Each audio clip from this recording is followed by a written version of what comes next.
de alguna manera vamos a estar buscando en el capítulo 59 del libro del profeta.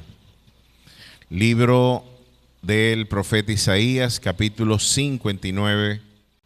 Bueno, pero mientras tanto usted busque en el capítulo 59, verso 14 del libro del profeta Isaías y meditemos juntos en lo que ha sido esta aproximación que para mí por demás es interesante de los libros históricos de este momento tan interesante del periodo de la historia de Israel, la coyuntura de la transición, de la instauración del mundo monárquico en la experiencia hebrea. Y vamos a ver lo que estuvimos meditando en las semanas pasadas y vamos a estar hilvanándolo con el día de hoy para ver algunas de las consecuencias de la desorientada condición de un pueblo. Vamos a ver cuáles son las realidades que pueden acompañar una nación cuando no es Jehová el Señor de sus destinos. Cuando Jehová no es invocado en una nación, ¿cuáles serán las consecuencias que una nación puede afrontar? Bueno, miren lo que dice acá, capítulo 59, verso 14 del libro del profeta Isaías. Y el derecho se retiró y la justicia se puso lejos, porque la verdad tropezó en la plaza y la equidad no pudo venir.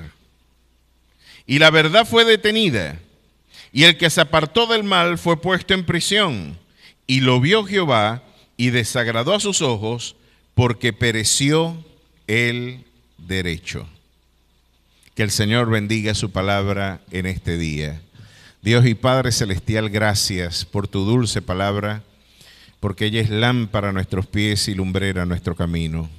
Hoy, como siempre, al encomendarnos al fiel cuidado de tu gracia y de tu amor, lo hacemos en el ruego de que tú nos bendigas en el ministerio de tu palabra, que tú hables para exhortación, edificación y consolación de tu pueblo.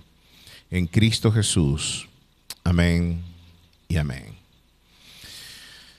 Bueno, la semana pasada estuvimos meditando en un episodio por demás interesante y yo diría incluso perturbador. Creo que la experiencia del levita y la forma en la que la agresión que sufrió la concubina del levita nos dejó bastante en claro cuáles eran algunos de los quebrantos sociológicos, éticos, morales que estuvo afrontando el pueblo de Israel en el momento del tiempo de los jueces.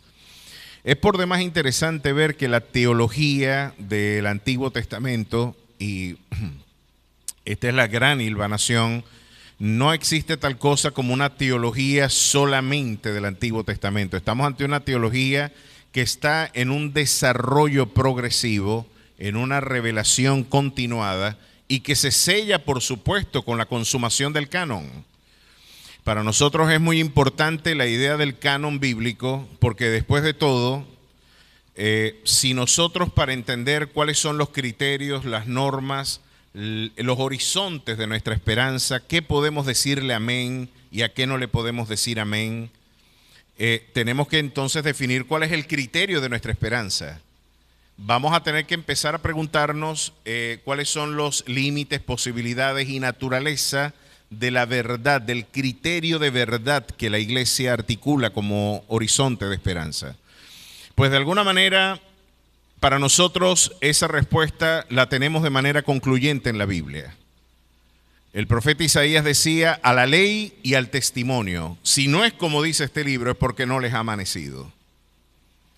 Luego podemos encontrarnos con la exhortación de Jesús, cuando es una exhortación que tiene que leerse en una clave de reproche para la comunidad de fariseos y su comunidad de detractores, cuando él decía, escudriñad las escrituras porque a vosotros os parece que en ella tenéis la vida eterna.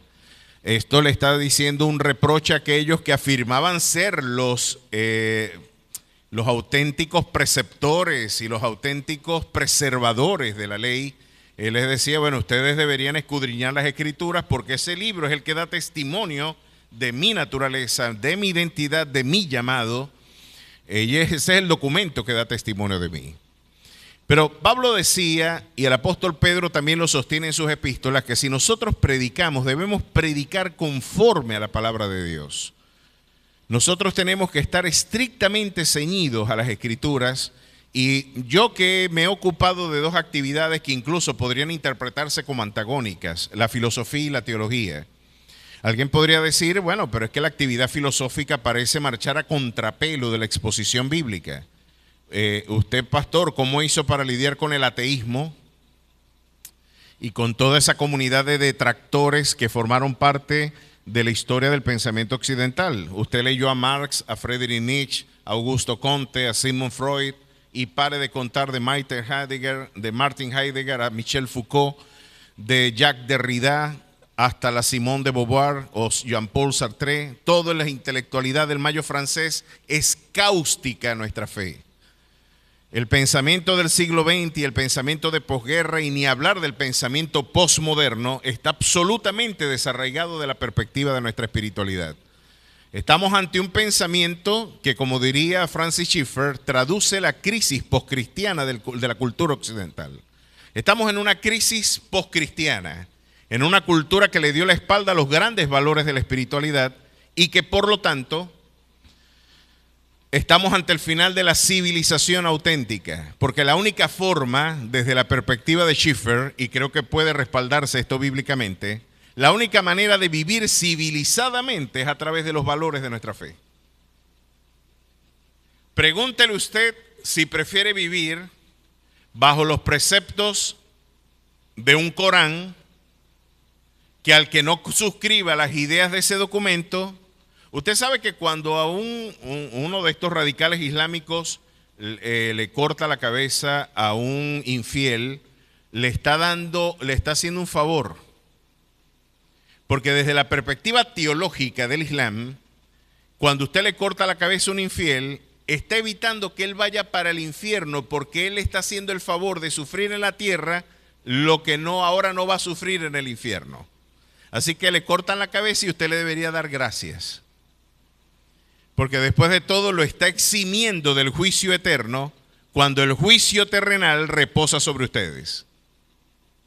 Usted prefiere fundar una civilización desde la perspectiva del antagonismo, de la alteridad, de la diferencia, donde el que piensa distinto, donde el que no comparte mis criterios, existe una convocatoria a hacer una guerra santa para el exterminio de los infieles, o usted prefiere fundar una civilización donde los que me persiguen, los que me antagonizan, mis detractores y calumniadores y todos los que pueden promover agravios, yo debo orar y amarles.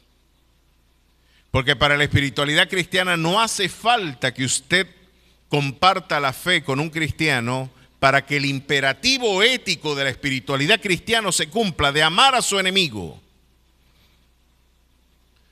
Era de esperar que una cultura articulada, transversalizada por los valores del Sermón del Monte, claro que pueda tener una convivencia de respeto a la diferencia y de respeto a la alteridad. No existe forma de vivir en democracia al margen de estos valores. Este es otro estudio bíblico. Pero aquí este es el tema, y por eso es que en China persiguen al cristianismo. Por el potencial peligro que representa la promoción de estos valores dentro de la promoción también de las democracias. El respeto al que no piensa de igual manera, o en Corea del Norte, la gigantesca cárcel asiática, al que hoy podríamos tener como apotegma del texto bíblico que estamos utilizando como perícopa de nuestra exposición. Es una ilustración perfecta de lo que aquí se dice.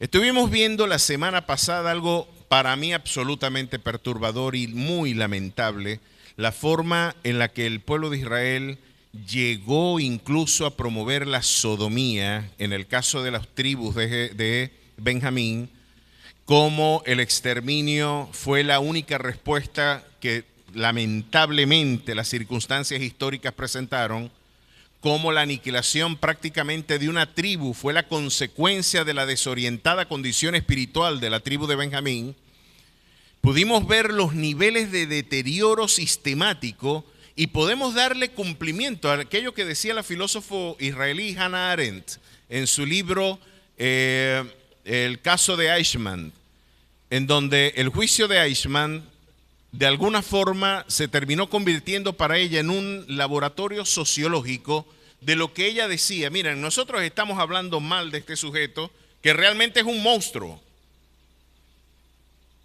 Poner a un sujeto y poner a toda una comunidad, 6 millones de judíos, y no solamente judíos,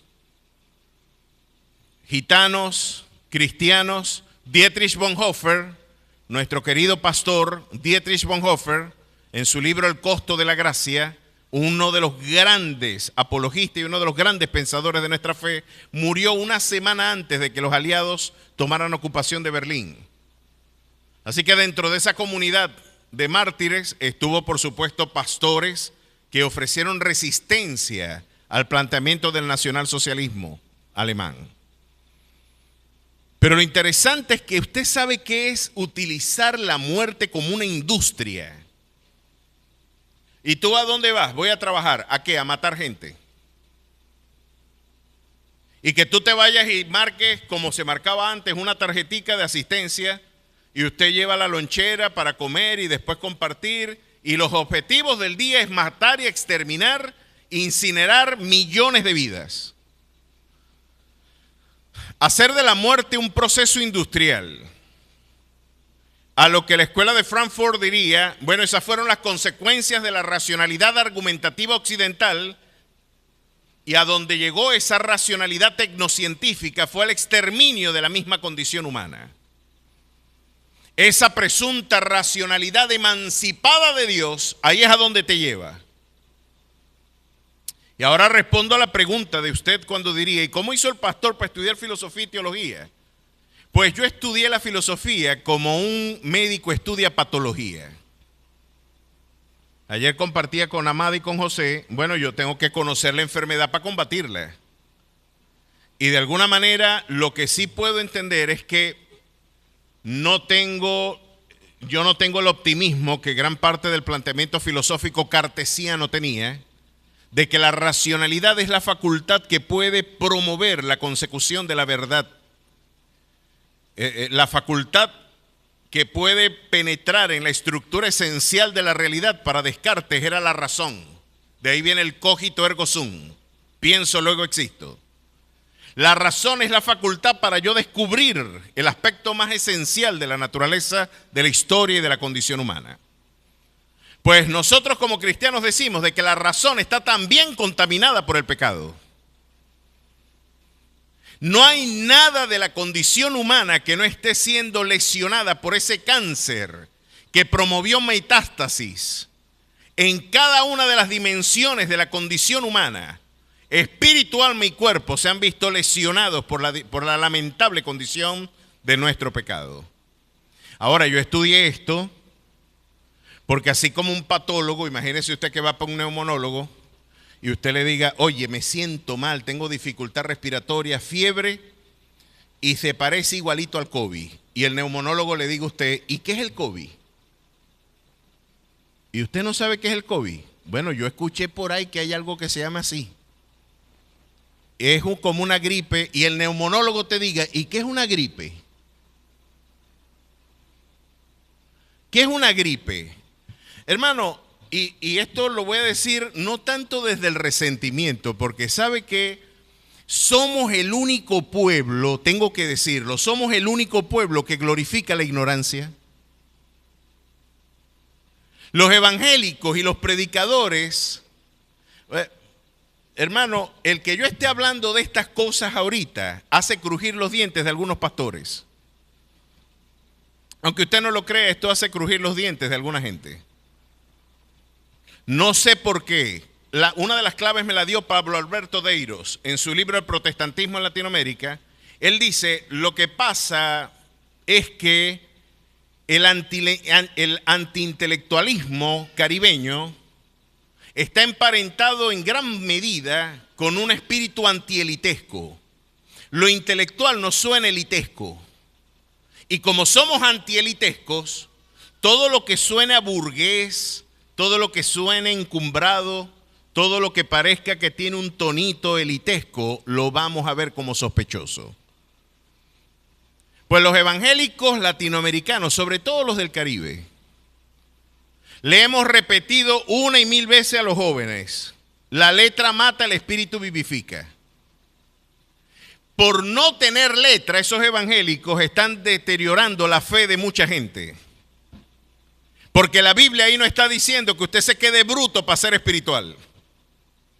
Cuando la Biblia dice la letra mata, es la letra de la ley. Y que por las obras de la ley usted no podrá ser justificado. Porque maldito todo aquel que no permaneciese en las palabras de este libro. Pero el Espíritu vivifica, porque ahora justificados pues por la fe, tenemos paz para con Dios por medio de nuestro Señor Jesucristo.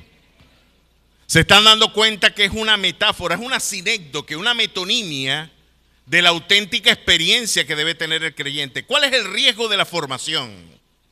¿Cuál es el riesgo que usted tendría en transitar por la academia, por la cultura y por preguntarse algunos de los aspectos que la mayoría de la gente no tiene? ¿Sabe cuál es el problema? La soberbia.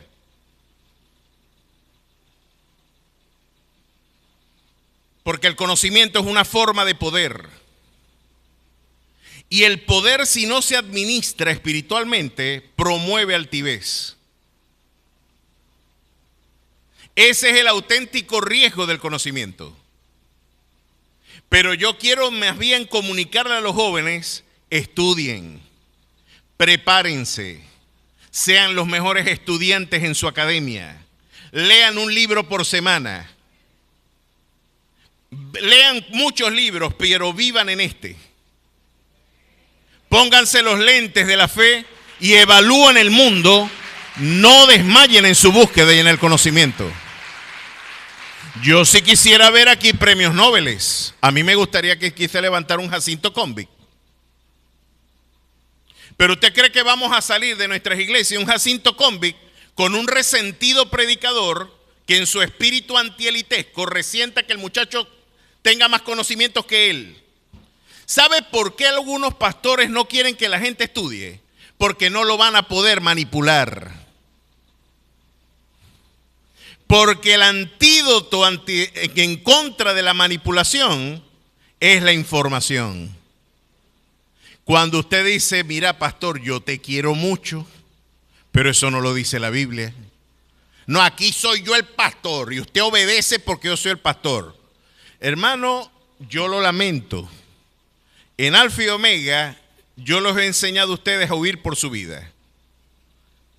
Si Dios, yo no puedo a ninguno de ustedes pedirle, nunca usted permita, ni yo siendo el pastor y sé el lugar que la sujeción tiene. Porque a usted le va bien si usted se sujeta a la autoridad establecida por Dios. Pero ¿de dónde viene mi autoridad? De la capacidad que tenemos de articular la verdad divina y presentarla tal y como Dios la manifestó a su pueblo. Pero usted no debe permitir que yo lo ponga a escoger a usted entre lo que yo quiero hacer con su vida y lo que Dios quiere hacer con su vida. Lo que Dios quiere hacer con nuestras vidas siempre será más importante. Es necesario obedecer a Dios antes que a los hombres. Y eso hace de este documento la auténtica norma infalible de fe y de conducta. Está el imperio de la ley. Y no depende de la arbitrariedad de un profeta que hoy venga y diga: así dice el Señor, fulanita y fulanito van a ser esposos. Y así, y yo he visto tus lágrimas. Y yo vi que tú estás necesitando un marido. Pues ahí está. Y no le pase a usted como a esa profetisa que se le acercó la muchacha y le dijo: mira, ¿y nadie te dijo a vos que el predicador es mi esposo? Después de que había dicho de que lo buscó un matrimonio y no se había dado cuenta. Hay algunos pastores que creen que yo no creo ni en la luz eléctrica. No, yo sí creo. Lo que no me gusta es que me metan los dedos en los ojos. La profecía hay que probarla. Por sobrenatural que suceda algo en la iglesia, tiene que ser evaluada a la luz de qué criterio, a la luz de la eternal palabra de nuestro Dios. Séquese la hierba, marchítese la flor, pero la palabra del Señor permanecerá para siempre. A su nombre sea la gloria. Hermano, cultive esta idea. Cultívela. Miren cuánto resentimiento puede despertar poner a la Biblia por encima de algunos caudillos, que pueden ser pastores, políticos, líderes. Tenemos una lealtad al Señor de esta casa. Si usted quiere tanto escuchar la voz de Dios, ¿por qué no lee la Biblia? ¿Le da pereza? La mayoría de aquellos que creen, y les voy a contar que yo sí creo en esto. Yo vengo de una iglesia donde el pastor, anterior a mi querido pastor José Inciarte, José Sacramento Cobos,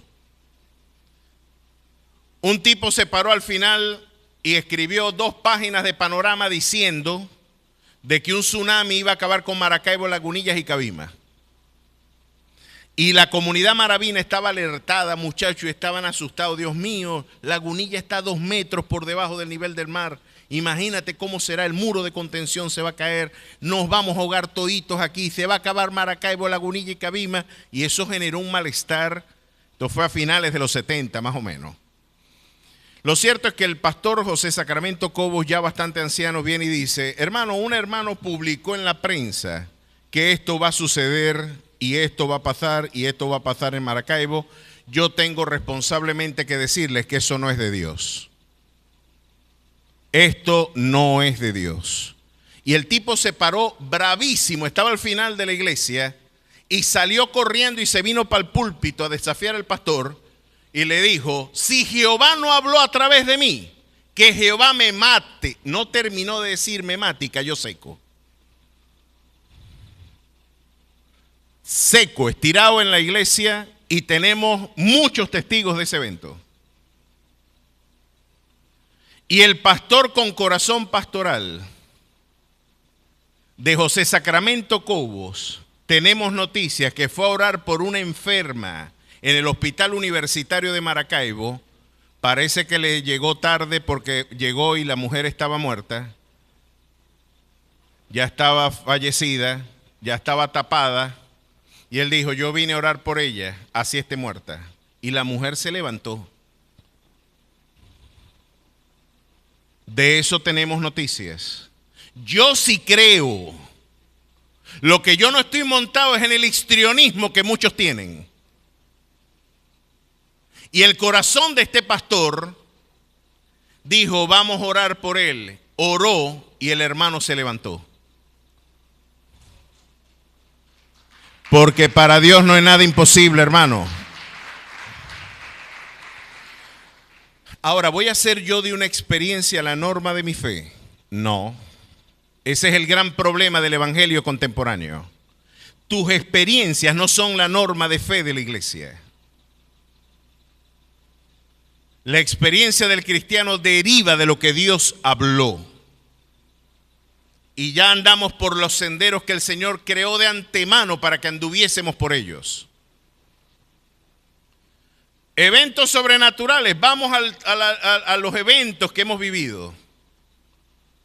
Y tenemos tanto que contar que esto podría ser un culto aparte. Pero mis queridos hermanos, con esto podemos ver cuáles son los antecedentes de una crisis nacional y de una crisis también de iglesia. Cuando este libro, su vida está desnutrida de este libro, es inevitable la crisis. Es inevitable que usted, como diría Timothy Keller, yo con mucho respeto de la comunidad médica, de la comunidad humanística, de la mayor parte de las interpretaciones de lo que para nosotros, o más bien para la Organización Mundial de la Salud, es la gran pandemia del mundo contemporáneo, la depresión y la ansiedad.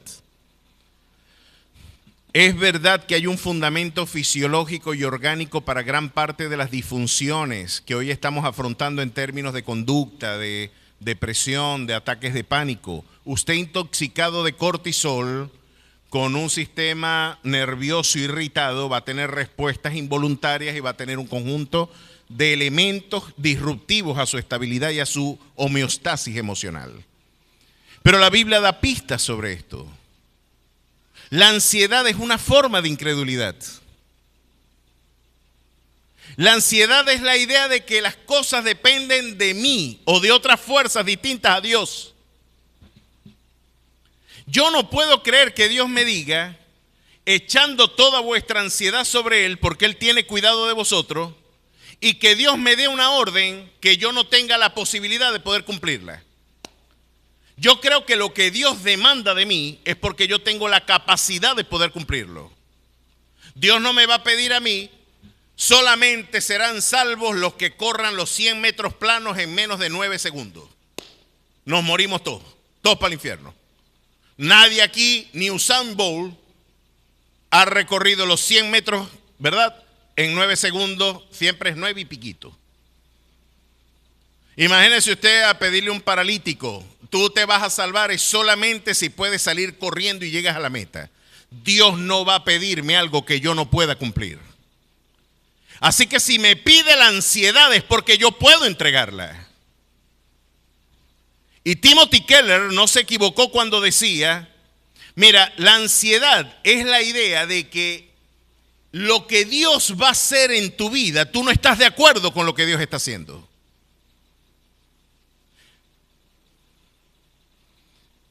Y el resentimiento que puede haber, la amargura que hay en ti, no es otra cosa que la idea de que lo que Dios ya decidió, tú no estás de acuerdo con lo que Dios hizo. Después de todo, es nuestro carácter poco dócil el responsable de gran parte de nuestras disfunciones. Lo que Dios está diciendo, yo soy el Señor de la historia. Yo soy el alfa y yo soy la omega de tu vida. Yo soy el principio y yo soy el fin.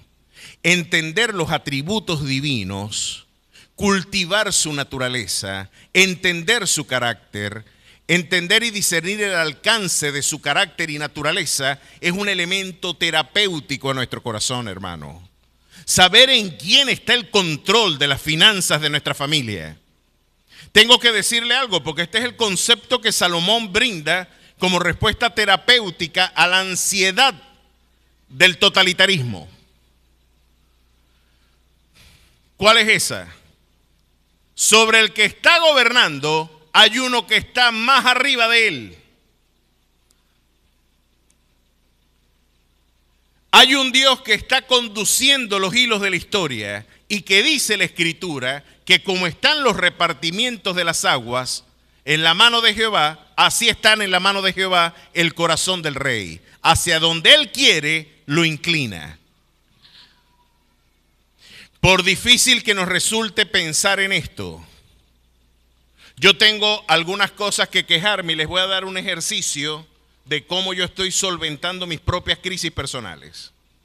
Hermano, yo para el año 2000, yo me gradué en el 2002. Fui la máxima calificación de mi promoción, egresé con honores de allí y le estoy diciendo esto es para que entienda el nivel de mi crisis. Yo le prometí a Andreina que así iba a ser la cosa, porque yo le dije, los profesores universitarios no pasan trabajos económicos. Yo necesito garantizar mi cargo en luz para de alguna manera garantizarte a ti el mañana. Me tengo que graduar con honores porque había una ley de asimilación inmediata de aquellos que se graduaban con honores en luz. Un año antes de yo graduarme la eliminaron. Yo debo ser primo hermano del Coyote del Correcamino.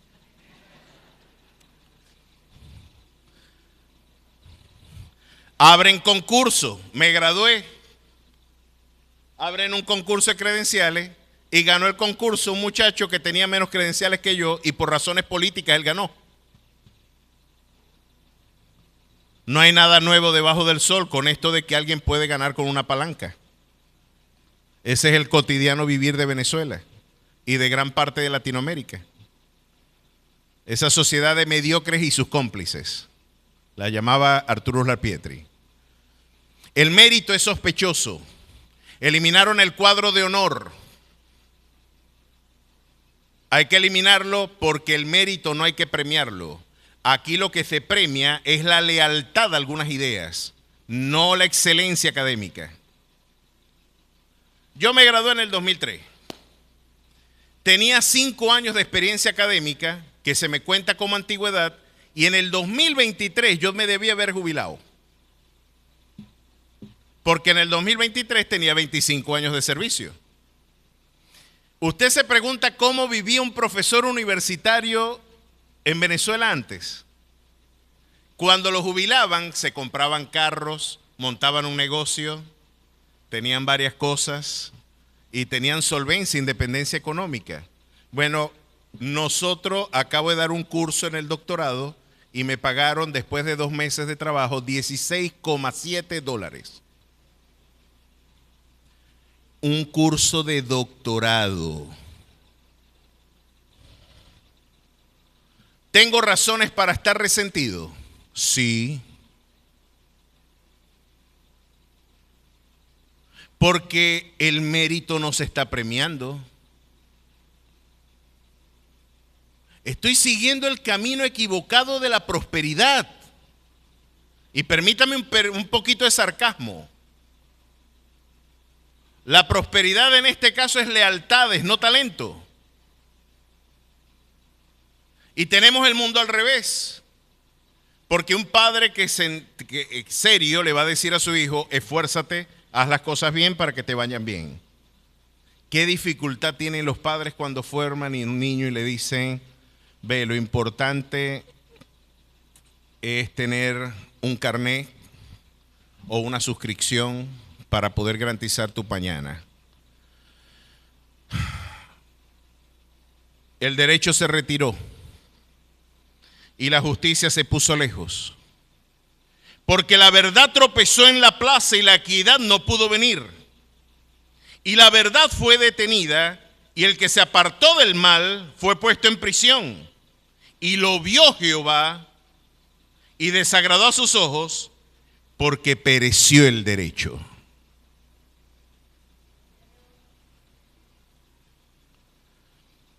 ¿Cómo yo metabolizo mi crisis? Porque usted podría decir, ayer publiqué algo en Instagram y voy a tener que quitar Pastor Jorge Isea. Va a poner Jorge Isea. No nos tienen mucho cariño los pastores. Sobre todo alguna gente en Argentina. Publiqué algo y le dijeron, cállate la boca, che. Cállate la boca, che. Dice, anda a cobrar los diezmos, que para eso es lo único que vos servís. Para quitarle los diezmos a los estúpidos. Y no opinés de política porque no está el amor de Dios en vos. Entonces somos unos eunucos intelectuales. No podemos opinar de algunos temas. ¿O será que les da miedo que un pastor opine de algunos temas? No un pastor. ¿Será que les da miedo que este libro se abra y alguien que medio lo leyó diga las cosas que Isaías dijo aquí? ¿Cómo se resuelve la crisis que usted puede resentir? Pues mis queridos hermanos, miren cómo se resuelve la crisis. Si yo fuera profesor de la Universidad del Zulia, nunca hubiera llegado a la ciudad de Coro. Si mi éxito académico y profesional se hubiera consolidado, yo hubiera hecho residencia en la mejor ciudad del mundo, que es la ciudad de Maracaibo. Comiendo plátano, queso, palmita, tostones, patacón y chivo en coco. Estuviera en Maracaibo y me hubiera perdido de la mejor experiencia de mi vida, que era conocerlos ustedes y ver el fruto de mi servicio. Y ni 20 carreras universitarias podrían haber sustituido lo que Dios me ha permitido ver en la vida de Edwin, ver a Amada y a José fortalecerse en el ministerio, conocer a otra madre como Lourdes, ver crecer a los niños de esta casa. a los que amo tanto y extraño tanto, los que no están aquí, los que salieron, una maravillosa familia, y lo que fue una crisis, un fracaso, lo que se tradujo como una decepción personal y profesional, el Señor que tiene los hilos de la historia ha conducido todo esto para mucho mejor de lo que mis proyectos hubieran atesorado. Lo que con esto les quiero decir es que yo he hecho mi ansiedad sobre Él, porque sus planes siempre serán mejores. Así no nos gusten, así parezcan dolorosos, así hayan lágrimas en el camino. Cuando vuelvas llegarás con las gavillas con alegría. Volverás con alegría recogiendo cada una de la cosecha. Vas sembrando sin duda alguna con dolor y con lágrimas. Pero volverás con canción, con las gavillas en tu mano. Qué bueno es depositar nuestra ansiedad sobre Él.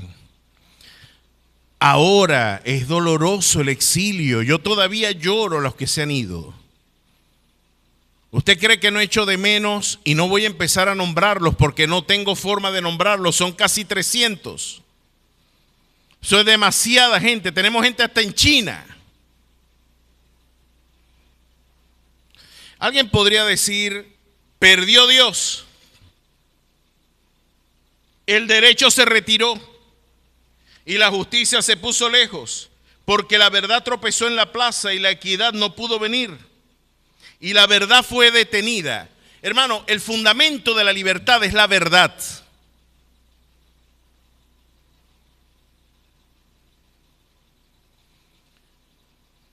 ¿Por qué la iglesia necesita ser perseguida?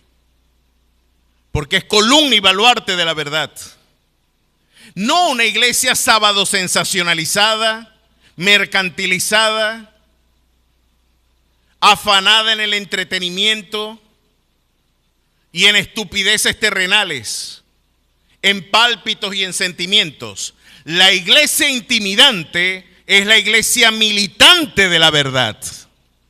La iglesia que ha abrazado y se ha bautizado en este libro y que siempre tendrá una palabra firme, un horizonte claro y espiritual que exponer al mundo. Decirles: Cristo en vosotros, la esperanza de gloria. Fuera de Él nada van a poder hacer. Y es por demás el esfuerzo terrenal si Dios no está acompañando la empresa. Tenemos aquí verdades, un bastión de convicciones, una cosmovisión que ciertamente transforma vidas, y no solamente vidas, transforma naciones. Pero ¿qué nosotros necesitamos? Para ir ya cerrando, porque ya la voz se me está haciendo insuficiente, aunque no lo crean. La falta de sueño me dejó bastante lesionada la voz. ¿Cómo se resolvió la crisis? En este caso, con Israel. Dios se puso bravo con un pueblo que no le dio culto y adoración. Un pueblo que cuando exploramos lo que los profetas de la crisis interpretaban tomándole el pulso a sus realidades sociales, mis queridos hermanos, era muy lamentable lo que el pueblo estaba viviendo. Si usted ve el profeta Ezequiel, Ezequiel también nos da algunos detalles del deterioro moral del pueblo. Y miren cómo lo dice: he aquí, esta fue la maldad de Sodoma, tu hermana, soberbia, saciedad de pan y abundancia de ociosidad tuvieron ella y sus hijas, y no fortaleció la mano del afligido y del menesteroso.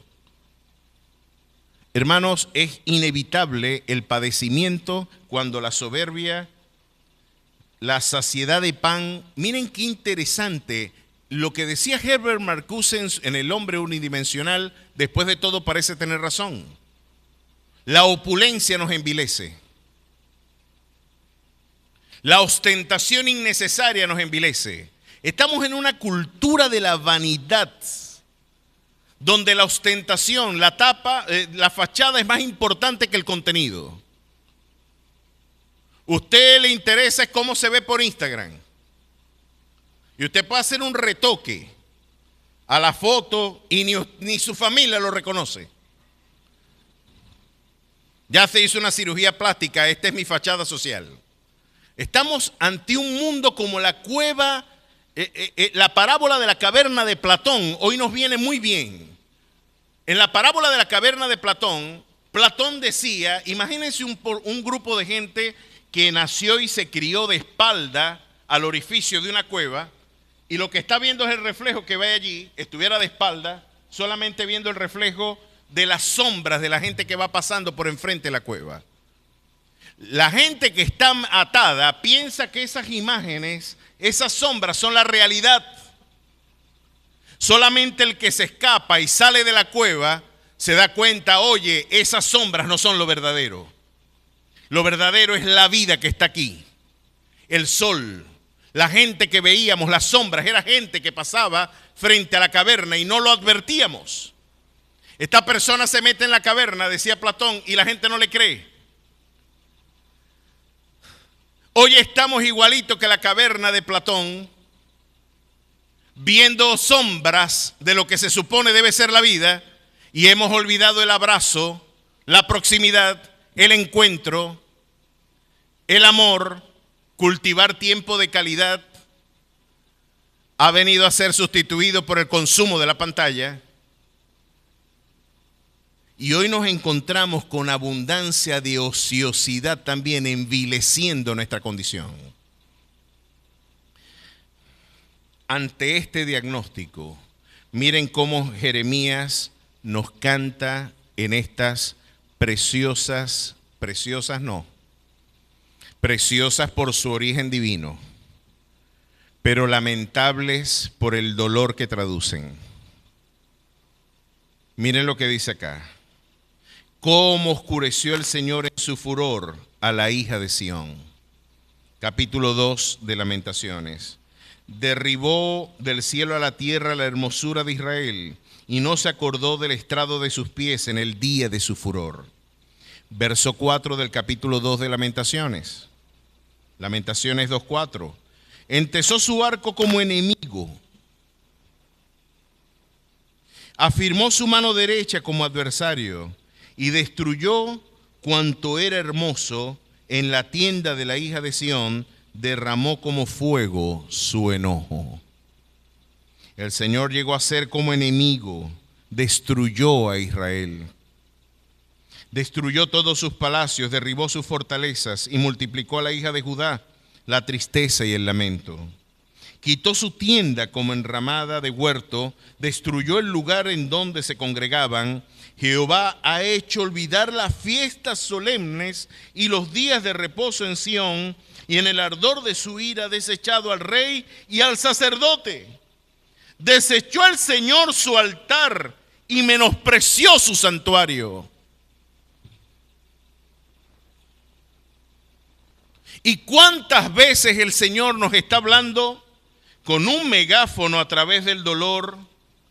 Los profetas ahora les correspondía entender, interpretar lo que estaba sucediendo, y como decía el profeta antiguo, cíñase como varón los lomos y escuche lo que Jehová tiene que decir. Os hice estar a diente limpio en todas vuestras ciudades, y hubo falta de pan en todos vuestros pueblos, mas no os volvisteis a mí, dice Jehová. También os detuve la lluvia 3 meses antes de la siega, e hice llover sobre una ciudad y sobre otra ciudad no hice llover. Sobre una parte llovió y la parte sobre la cual no llovió se secó. Y venían 2 o 3 ciudades a una ciudad para beber agua y no se saciaban. Con todo nos volvisteis a mí, dice Jehová. Os herí con viento solano y con oruga. La langosta devoró vuestros vuestros huertos y vuestras viñas y vuestros higuerales y vuestros olivares, pero nunca os volvisteis a mí, dice Jehová. Envié contra vosotros mortandad tal como en Egipto. Maté a espada a vuestros jóvenes, con cautiverio de vuestros caballos, e hice subir el hedor de vuestros campamentos hasta vuestras narices. mas no os volvisteis a mí, dice Jehová. Os trastornó como cuando Dios trastornó a Sodoma y a Gomorra, y fuisteis como tizón escapado del fuego, mas no os volvisteis a mí, dice Jehová.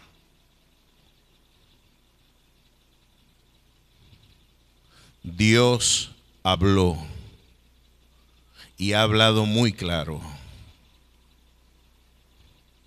¿Qué se hace cuando una nación llega a este punto? ¿Qué cantamos cuando llegamos a esta lamentable condición?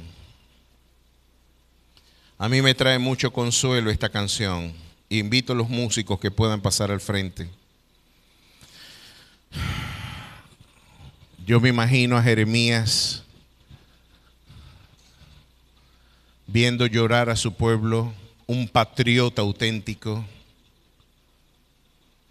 diciendo quizás estas palabras en lo más íntimo de su corazón.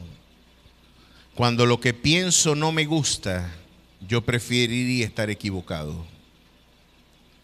Dios me dijo que este juicio vendría y me hubiera gustado estar equivocado, pero la palabra del Señor siempre prevalece.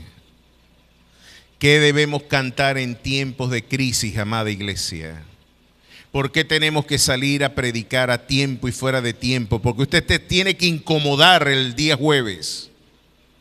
Porque usted tiene que quizás dejar lo que aquí reprocha el Señor, la abundancia de pan y abundancia de ocio. Incomodarte un poco y permitir que el Señor use tus labios para llevar la verdad del Evangelio a una ciudad jadeante de su presencia. ¿Cómo cantamos en tiempos de crisis? Este es el momento más álgido de la nación. Es el momento en el que los profetas ahora vienen a brindar una interpretación de lo que está viviendo el pueblo. Y el profeta Jeremías les dijo esto: por la misericordia de Jehová no hemos sido consumidos, porque nunca decayeron sus misericordias. Nuevas son cada mañana, grande es tu fidelidad. Mi porción es Jehová, dijo mi alma, por tanto en él esperaré. ¿Cuántos esperan en Jehová? ¿Cuántos anhelan que el Señor nos visite? ¿Cuántos anhelan que el Señor traiga tiempos de paz, de gozo, de prosperidad y bendición a nuestra tierra?